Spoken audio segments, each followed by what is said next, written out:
Ne nous laissons pas voler l'espérance.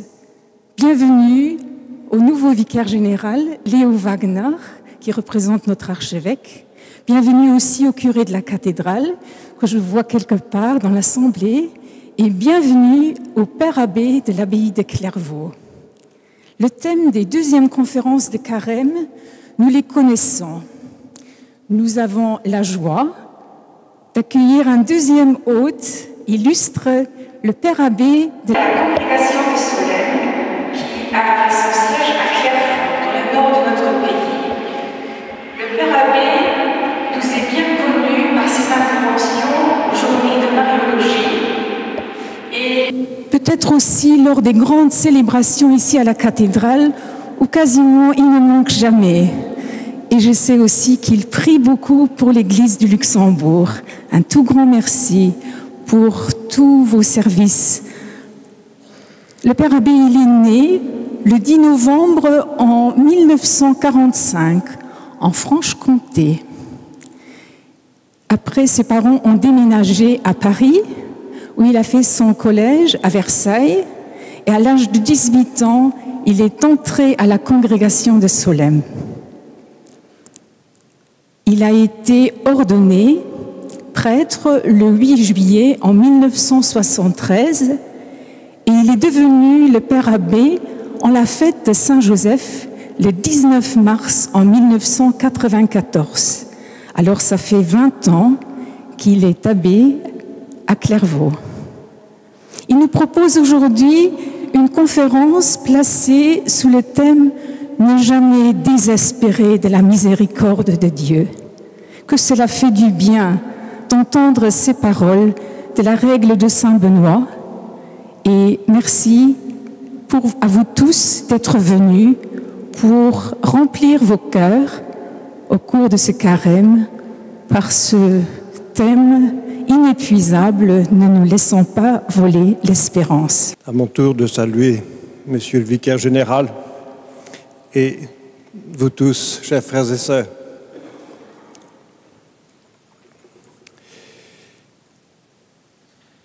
Ne nous laissons pas voler l'espérance.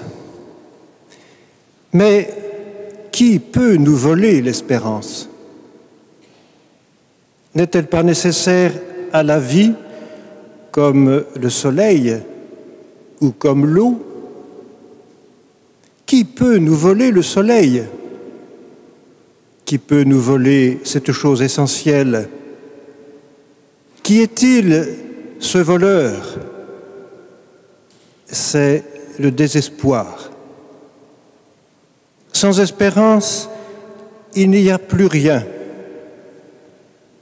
Le désespoir, c'est la gangrène, c'est le ver dans le fruit de la vie.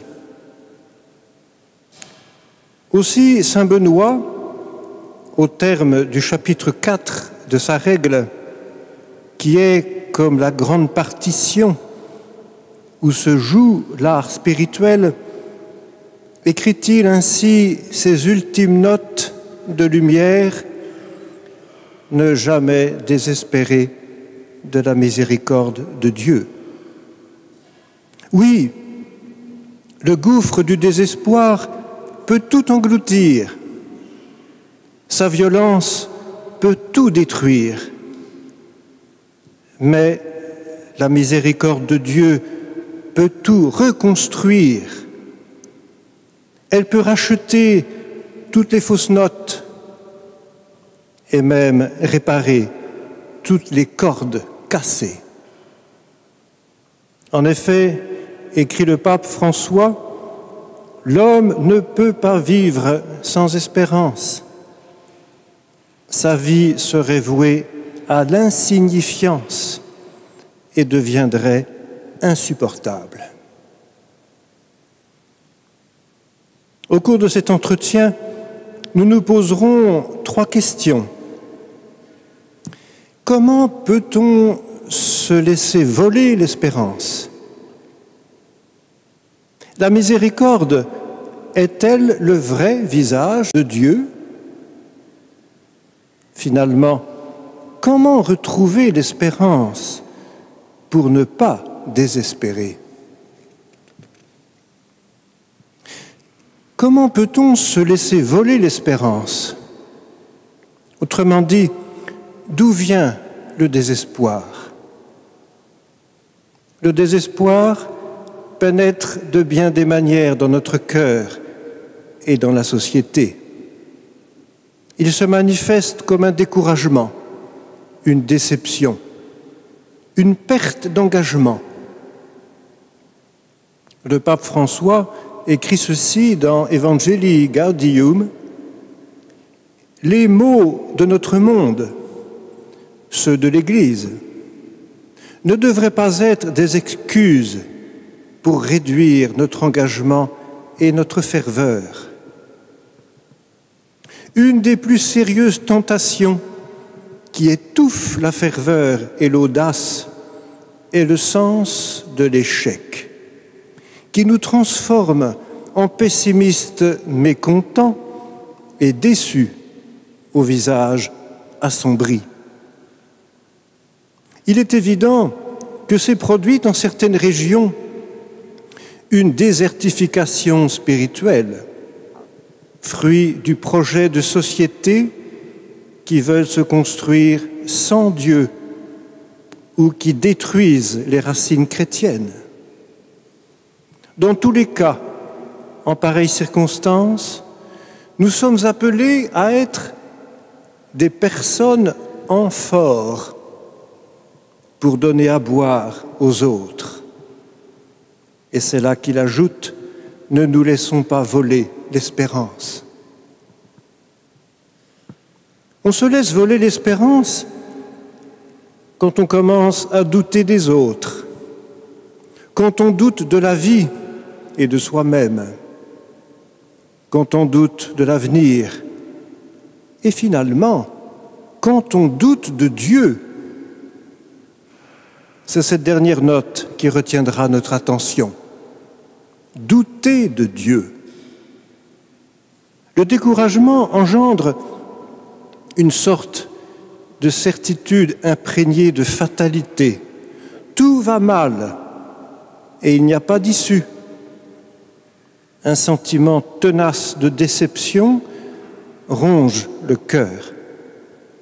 La gangrène du désespoir s'installe à la faveur d'une perte de confiance envahissante. Dès lors, on se laisse voler l'espérance quand les guerres, les haines, les soupçons, les crises de la société nous incitent à nous méfier des autres, comme s'il n'y avait plus aucun moyen de s'entendre. Quand la souffrance, la maladie, le vieillissement, sans parler des épidémies et de toutes les épreuves de l'existence, et finalement la mort, conduisent à la perte du sens de la vie.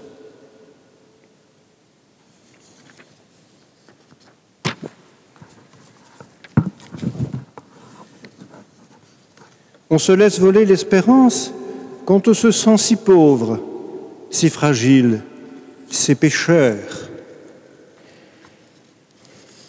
sans ouverture sur le bien et incapable de renouvellement personnel, au point de douter de soi et de Dieu devenu trop lointain.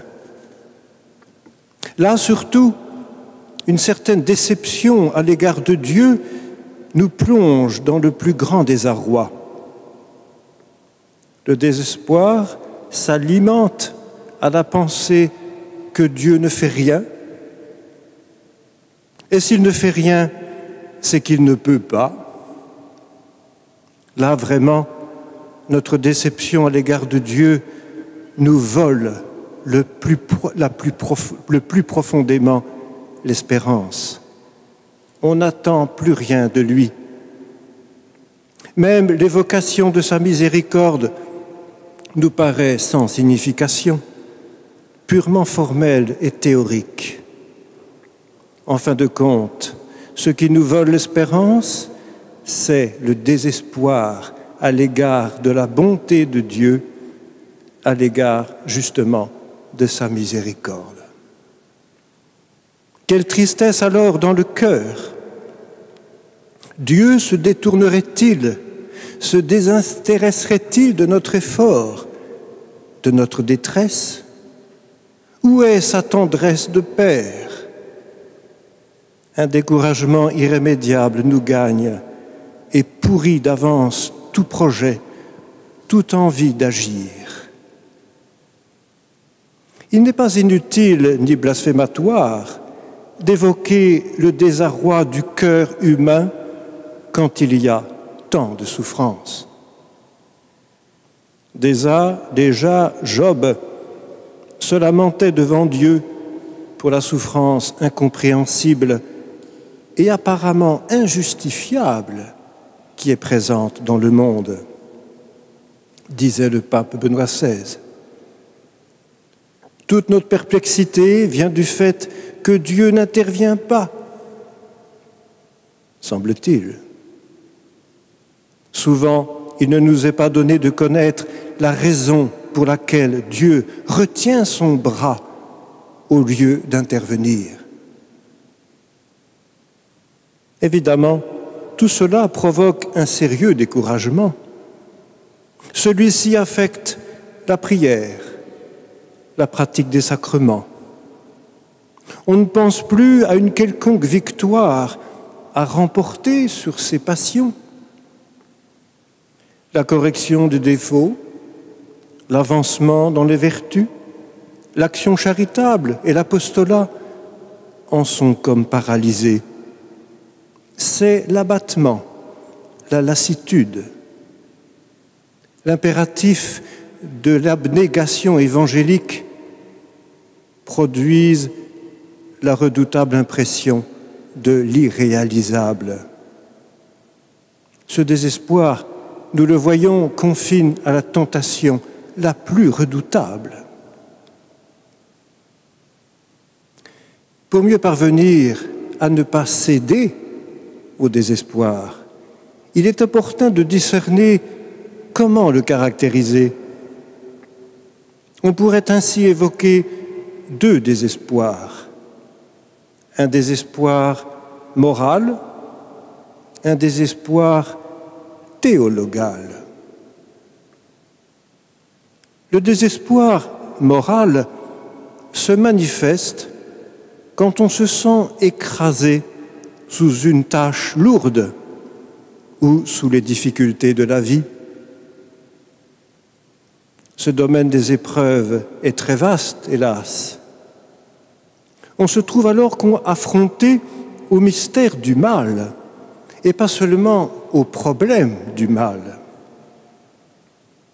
Ce mystère s'exprime dans une question qui attend toujours une réponse au plan humain. Pourquoi tant de mal sur la terre des hommes? Mais alors, quelle est souvent notre manière d'affronter cette question? Résumons-la brièvement. Devant tant de désordre, nous en venons à penser d'une façon à peine avouée. Si moi, j'étais infiniment puissant, infiniment bon, qui plus est, si j'étais créateur, si j'étais infiniment miséricordieux et éternel, eh bien, moi, je ne permettrai pas cela. Cela n'arriverait pas. Cette réflexion arrive à une conclusion insoutenable. Alors, je me crois meilleur que Dieu? Ou plutôt, l'idée que j'ai de Dieu ne cadre pas avec tous ces désordres. Et je le mets en opposition avec eux.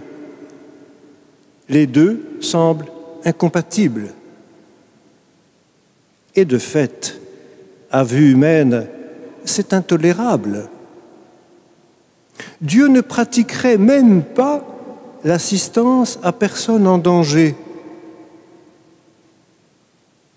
On a dit, pour tenter de l'excuser, Dieu n'est pas répréhensible, car ce n'est pas qu'il ne veut pas, mais tout simplement, il ne peut pas. Il y a quelque chose qui l'en empêche. Ce désespoir moral nous vole l'espérance en la miséricorde de Dieu, malgré sa toute-puissance.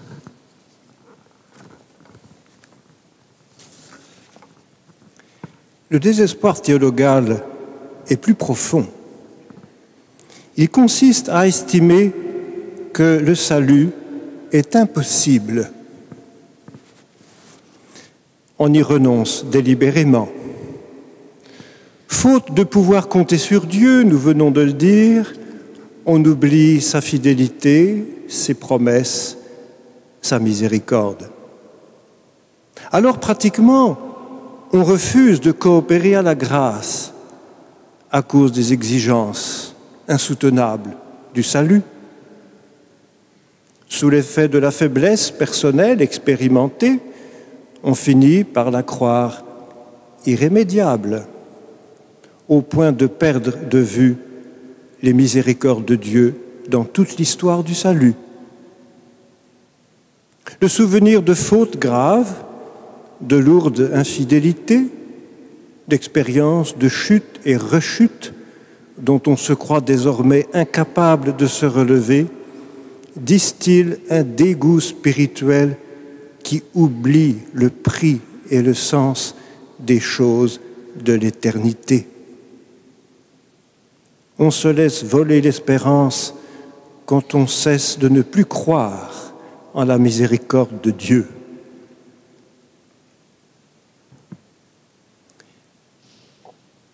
À ce tableau sombre, il faudrait ajouter une autre cause de la perte de l'espérance. Paradoxalement, c'est le progrès. Il ne faut pas oublier qu'une forme d'optimisme et de confiance dans le progrès menace aussi l'espérance. En effet, nous savons que tout le bien, même proprement humain, que nous désirons promouvoir, ne peut être obtenu sans l'aide de Dieu. Mais une manière de concevoir le progrès supprime tout recours à Dieu. Le Concile Vatican II a souligné cette assurance que l'homme moderne prétend offrir aux interrogations profondes du genre humain. Il dit « Certains attendent du seul effort de l'homme la libération véritable et plénière du genre humain, et ils se persuadent que le règne à venir de l'homme sur la terre comblera tous les vœux de son cœur. D'autres tentent de donner, par leur seule inspiration, toute sa signification au sens de la vie. » Le pape Benoît XVI, pour sa part, a bien décrit comment la foi dans un certain progrès provoque une crise de l'espérance chrétienne. Je cite l'encyclique Spe Salvi. Pour tel philosophe, il est clair que grâce aux découvertes et aux inventions et à la synergie des sciences et des pratiques, émergera un monde totalement nouveau, le règne de l'homme. La joie que les avancées visibles des potentialités humaines demeurent une constante confirmation de la foi dans le progrès comme tel.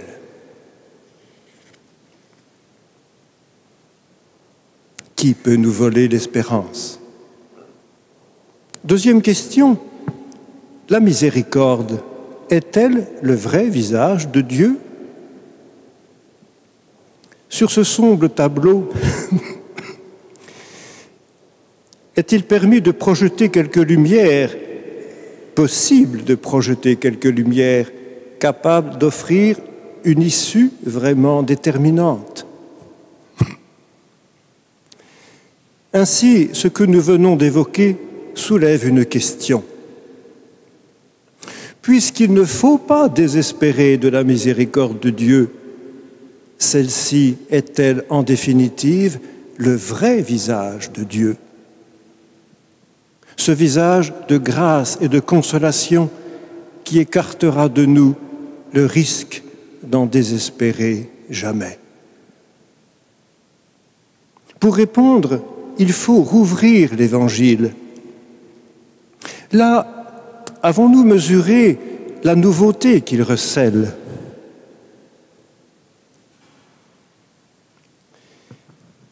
Nous n'avons jamais fini de la découvrir. L'Évangile conduit à la plénitude de la révélation. Dieu lui-même nous parle par son Fils. Mais essayons d'évaluer la nouveauté de cette parole ineffable en rappelant quelles étaient pour ainsi dire les conditions telles qu'elles figurent dans l'Ancien Testament. En effet, quand Dieu prend la peine de se faire connaître au moment où il l'a voulu, à Abraham, il veut éviter à l'homme de retomber dans le polythéisme général. Dès lors, de ce Dieu, l'unique, qui se fait connaître, il n'est pas permis de prononcer le nom. Il est exclu d'en faire une représentation. Et en outre, il donne des préceptes qui se situent au-delà de la portée de la raison, ce que l'on appelle en hébreu les zukim. Car, du moins à cette époque, tout nom, toute image, toute saisie rationnelle pouvait ramener à un Dieu aux dimensions humaines. Dès lors, nous mesurons l'effort imposé aux croyants pour garder les distances dues à la transcendance vis-à-vis de la manière habituelle pour les humains d'approcher le monde divin. Cela, c'était l'Ancien Testament. Mais voici qu'avec la venue du Fils de Dieu, dans la réalité de son incarnation, tout change. Désormais, il est possible de prononcer son nom, Jésus, Dieu sauve. Il est merveilleux de pouvoir le représenter, car il s'est fait homme. En outre, ses discours et ses comparaisons, les paraboles, donnent accès à une vraie connaissance de son mystère et du royaume des cieux qu'il est venu instaurer dès ce monde. Certes, le visage du Dieu d'Abraham reste nécessairement insaisissable et comme distant, ce que l'on appelle la transcendance. Il restera toujours vrai que Dieu en lui-même est incompréhensible. Saint Augustin déclare « Si tu le comprends, alors il n'est pas Dieu. » Cependant, l'invraisemblable nouveauté de l'Évangile, c'est que Dieu s'est rendu visible et qu'il nous a parlé directement, non seulement par des discours, mais aussi par sa vie, par ses miracles et par sa mort réelle sur la croix. Ainsi, Jésus est bien pour les chrétiens le visage devenu possible de Dieu. Le nommer, le représenter et chercher à comprendre ses paroles, cela n'est plus répréhensible. Au contraire, c'est parfaitement légitime. Dieu s'est fait proche. Sa transcendance, nous l'avons dit, demeure nécessairement, mais elle prend le visage de la proximité d'un amour vertigieux. Désormais, quand nous ouvrons l'Évangile, le visage de Jésus dans son entourage humain nous apparaît plein de compassion et d'une bonté sans borne. Sa miséricorde et sa pitié lui fait répondre à tout appel de détresse. Jésus est touché. Jésus pleure à cause d'un mort. Il fait tant de bien que tout le monde le cherche. Les foules sont suspendues à ses paroles. Mais voilà que rapidement, il se trouve en butte à l'hostilité. L'espérance qu'il suscite se retourne contre lui. Ces miracles sont des signes. Ils révèlent le dessein du Père. Ils manifestent que Dieu agit au milieu de son peuple. Ces paroles font connaître son origine proprement divine et la conscience qu'il en a. Cependant, on a décidé de se débarrasser de lui. La parabole des vignerons homicides est claire. Le maître, Dieu, se dit « Ils respecteront mon fils », mais justement pas. Cette hostilité, cette haine sont à peine croyables. Cependant, c'est là que nous retrouvons l'actualité. Le visage de Dieu est-il bien la miséricorde, alors qu'il ne délivre pas de notre misère, de nos maladies, et pas davantage de la mort? Lisons bien l'Évangile. Jésus a guéri tous les malades, nourri les foules entières, pardonné les péchés, et même ressuscité les morts. Or, malgré tout cela, on a dit « Débarrassez-nous de cet homme ». Imaginez qu'en pensant à Mère Teresa de Calcutta, cette femme qui fait tant de bien, on ait dit « Mettez-la en prison, tuez-la ». Que Dieu pouvait-il faire de plus pour l'humanité en bienfaits toujours attendus? Et nous disons « Dieu ne fait rien ». Dieu n'a pas toute bonté. Quelle incohérence! Nous en sommes toujours là. C'est nous qui l'avons écarté de notre propre misère. C'est notre péché à son égard qui nous vole l'espérance totale que nous devons mettre en lui. Nous sommes en pleine contradiction.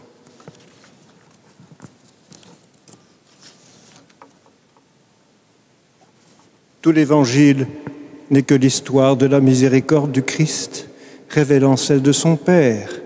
Dieu a tant aimé le monde qu'il a donné son Fils.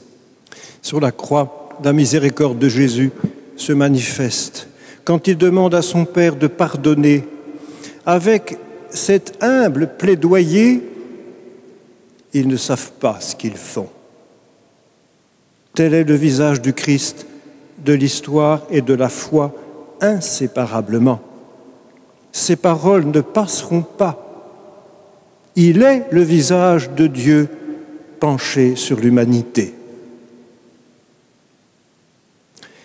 Alors, sans doute, allons-nous comprendre qu'en fait, nous risquons souvent de prendre quelques distances par rapport à la réalité du Christ et à son message.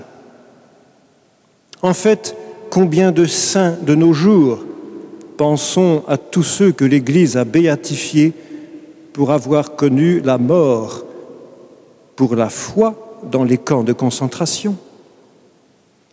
Les saints nous réapprennent que suivre le Christ dans ce chemin de désastre, humainement parlant, ne conduit absolument pas à s'en prendre à Dieu à cause de son inaction.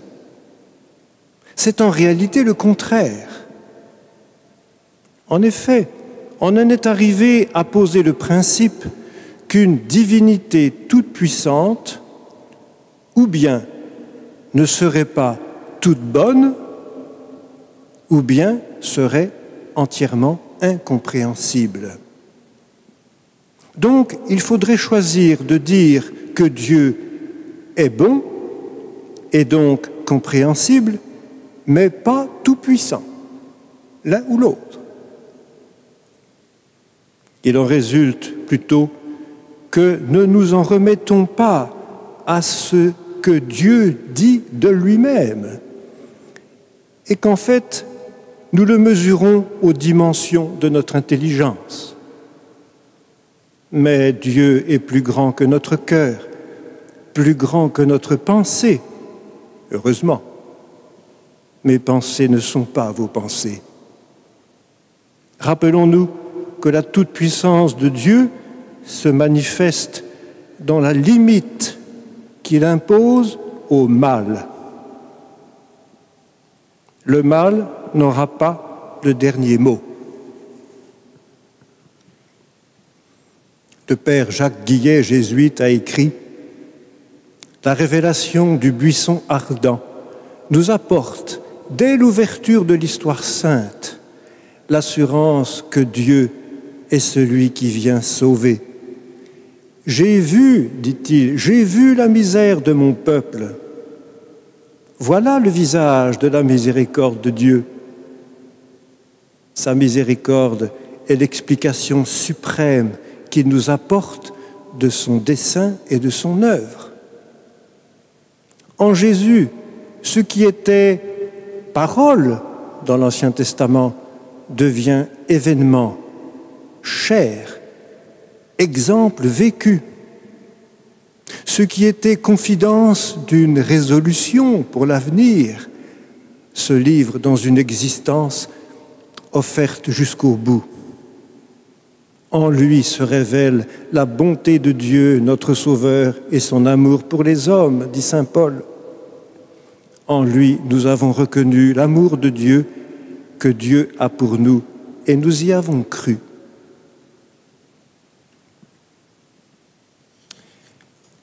Qui nous vole l'espérance? La miséricorde est-elle bien le visage de Dieu? Finalement, comment retrouver l'espérance pour ne pas désespérer? Il existe plusieurs remèdes au mal du désespoir que nous avons décrit au début.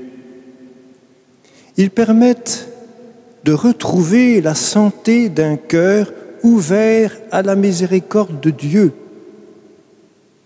Ces remèdes sont à prendre chaque jour et n'ont que d'heureux effets secondaires. Le premier remède, c'est la foi. Croire que rien n'est impossible à Dieu, ce ne sont pas là des mots faciles pour écarter les problèmes. Le pape François a écrit dans l'Évangile de la joie à propos de la foi en la résurrection. Je cite, « La résurrection du Christ n'est pas un fait relevant du passé.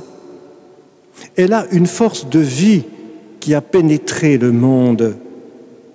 Là où tout semble mort, de partout les germes de la résurrection réapparaissent. C'est une force sans égale. Il est vrai que souvent Dieu semble ne pas exister. Nous constatons que l'injustice, la méchanceté, l'indifférence et la cruauté ne continuent pas, ne diminuent pas. Pourtant, il est aussi certain que dans l'obscurité commence toujours à germer quelque chose de nouveau qui tôt ou tard produira du fruit. Il importe donc de rééduquer le regard de foi en la bonté divine, en sa miséricorde, en ses promesses. La foi, bien sûr, garde son aspect mystérieux. Et je cite le pape Benoît XVI, « La foi n'est pas une lumière qui dissiperait toutes nos ténèbres, mais la lampe qui guide nos pas dans la nuit, et cela suffit pour le chemin. À l'homme qui souffre, Dieu ne donne pas un raisonnement qui explique tout. Il offre sa réponse sous la forme d'une présence qui accompagne. Premier remède, la foi. Deuxième remède, pour éviter le désespoir, la prière. Permettez-moi de le dire ici, elle est belle, l'histoire du petit Vasco et de sa famille. Un gentil petit garçon se révèle atteint d'un cancer il y a 2 ans. Il s'appelle Vasco. Il est entouré de l'affection de ses parents. Les médecins multiplient les interventions sans se lasser.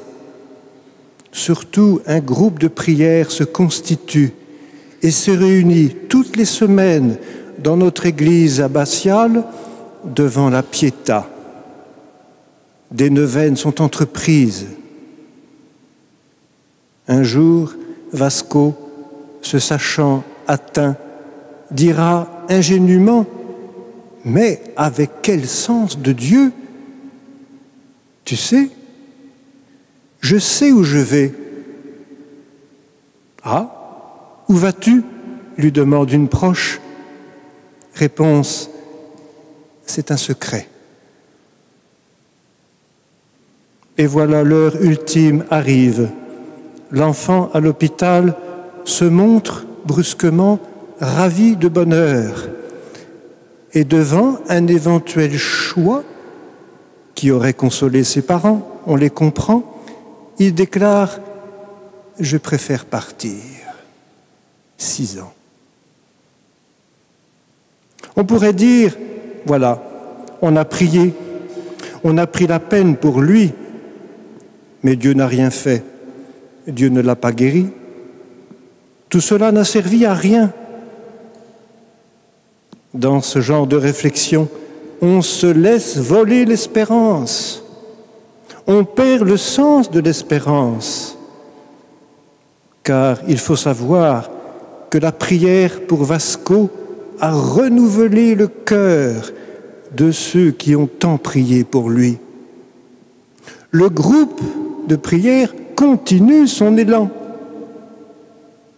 avec la vive espérance que l'exemple de Vasco et de sa famille sera un message très fort pour la société et pour chacun de nous. La foi, la prière. Troisième remède, la confiance. Par la confiance, Dieu en nous ressuscite l'espérance. Rappelons-nous les disciples d'Emmaüs. Ils connaissaient une totale déception. Pour eux, tout s'était arrêté avec la croix. Jésus ressuscité leur parle par les Écritures et leur donne le signe de la fraction du pain. Leur confiance se ranime et rend leur cœur tout brûlant. La rencontre avec le ressuscité change absolument tout. Rappelons-nous la question du prêtre qui demande à Saint Benoît Joseph Labre, « Si un ange t'annonçait que tu es damné, que ferais-tu » Réponse, « J'aurais confiance ». Quatrième remède, l'action de grâce. Quand les choses vont mal, on se plaint facilement à Dieu. On développe une mentalité d'exigence et de récrimination. Comme on l'a dit, Dieu ne fait rien.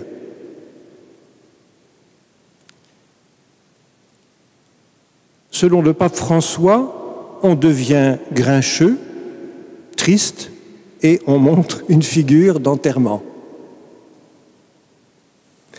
Comme les gens dans l'Évangile qui pensaient que Jésus, qui avait ouvert les yeux de l'aveugle, aurait tout de même pu empêcher Lazare de mourir et ainsi ne pas imposer à ses 2 sœurs cette dure épreuve. Si tu avais été là, mon frère ne serait pas mort, tout Seigneur, tout de même.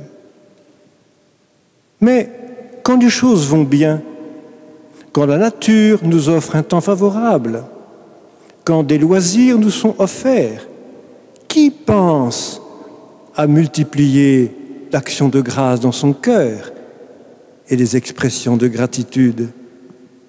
En effet, si l'action de grâce habitait vraiment notre cœur, nous aurions une toute autre attitude, justement quand les choses ne vont pas bien.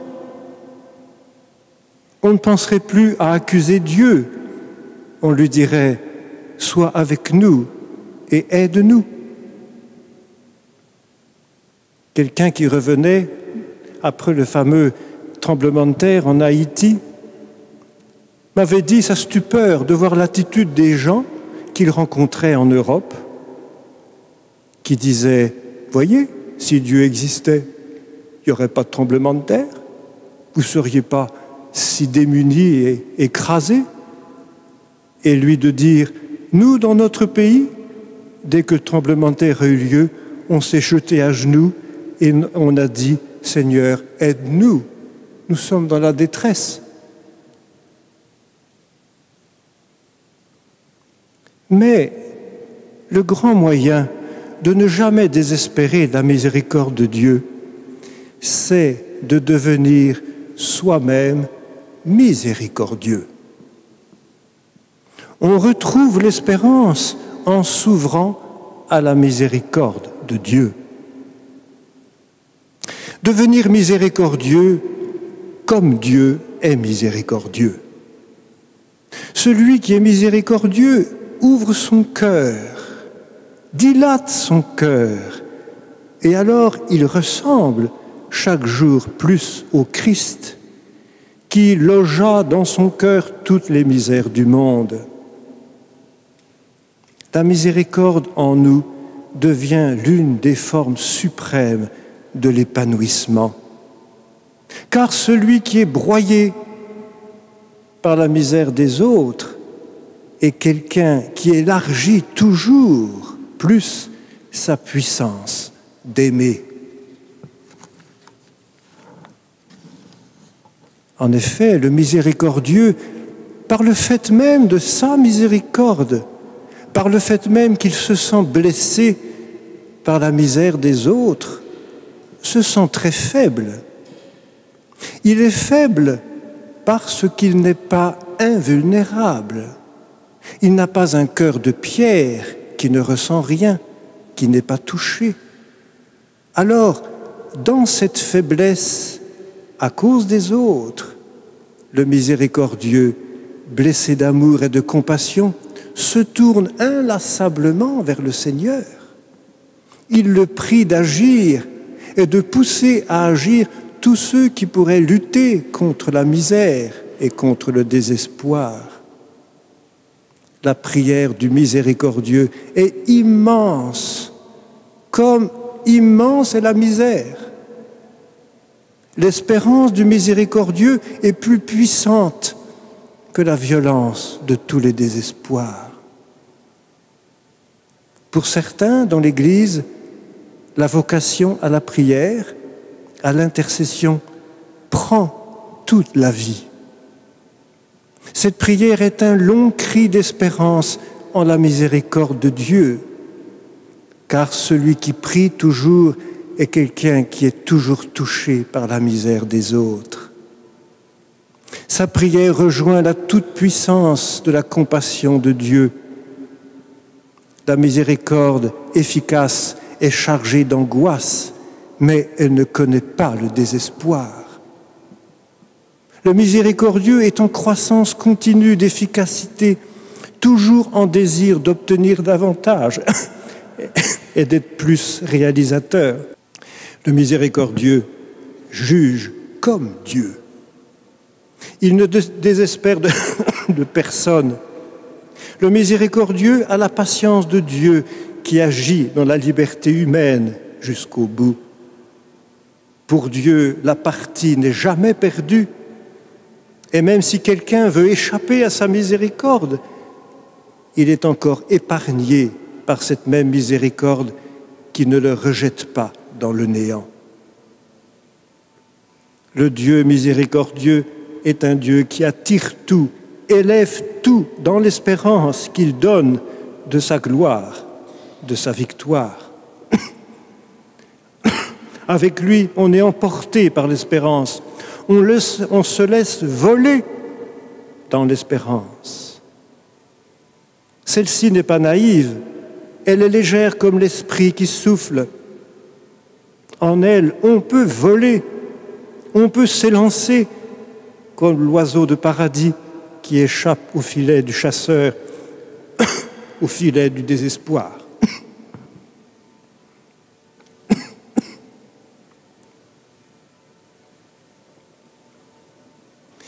Mais vous le comprenez, pour voler, il faut être un peu fou. Le miséricordieux n'est plus le même homme. La brûlure de la misère le jette dans la main de Dieu qui seul peut en venir à bout. Le miséricordieux s'acharne dans l'obstination de l'espérance. Il est prêt à tout recommencer. Moïse remonte sur la montagne. Il s'obstine à espérer que Dieu fera miséricorde et ne détruira pas son peuple. Seuls les miséricordieux ne désespèrent pas de la miséricorde de Dieu parce qu'ils savent que tout ce qui est accompli par amour porte du fruit. Heureux les miséricordieux, ils obtiendront miséricorde pour eux et pour le monde.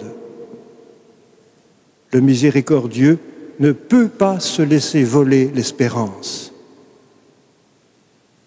Et les miséricordieux, ensemble, même sans se connaître, sauvent le monde. Ils sont l'espérance du monde.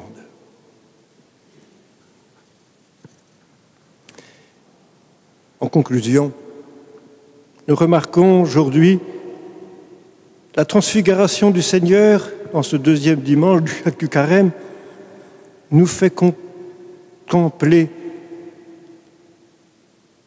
combien il se présente indubitablement comme une vision d'espérance invincible. La transfiguration, c'est la vision d'espérance la plus forte qui soit au cœur de l'Évangile. Elle montre que déjà, à l'intérieur de la condition humiliée de Jésus, la gloire ineffable de Dieu habite. Cette gloire sera victorieuse quand la mort, s'étant acharnée contre lui, aura perdu tout son pouvoir. Devant Jésus transfiguré, comprenons que la défaite totale de la mort est assurée en espérance, c'est-à-dire de la façon la plus certaine, car la transfiguration nous oriente vers le triomphe de la résurrection. Le souvenir que les apôtres en ont gardé était destiné à s'inscrire dans notre espérance de tous les jours. Grâce à ce souvenir, une certitude nous emporte, comme les ailes de l'aigle. Telle est l'image évoquée pour expliquer la sortie mystérieuse d'Égypte. Et ainsi, on s'envole dans l'espérance, on s'y élance sans hésitation et sans retour. Et c'est là que la miséricorde de Dieu apparaît comme le vrai et seul fondement de l'espérance. Dieu ne fait jamais défaut, il ne trahit jamais notre attente. Sa miséricorde ne connaît pas de limite, car il est venu chercher ce qui était perdu, et nous sommes tous retrouvés. Le visage réconfortant du Père des miséricordes se reflète sur celui de la Vierge Marie. La consolatrice des affligés connaît quelle est la plus profonde cause possible de notre affliction, le désespoir. Si l'épée de douleur qui a traversé son cœur n'a pas tué en elle la plus pure espérance de l'humanité, alors nous pouvons avoir confiance. Écoutons finalement une parole du pape François Dans sa lettre apostolique pour l'année de la vie consacrée, il écrit, en associant tous les religieux à la vitalité de l'Église entière: la valeur de l'Église, fondamentalement, c'est de vivre l'Évangile et de rendre témoignage de notre foi. L'Église est le sel de la terre, c'est la lumière du monde. Elle est appelée à rendre présent dans la société le levain du royaume de Dieu. Et elle le fait avant tout par son témoignage. Le témoignage de l'amour fraternel, de la solidarité et du partage. Ne nous laissons pas voler l'espérance.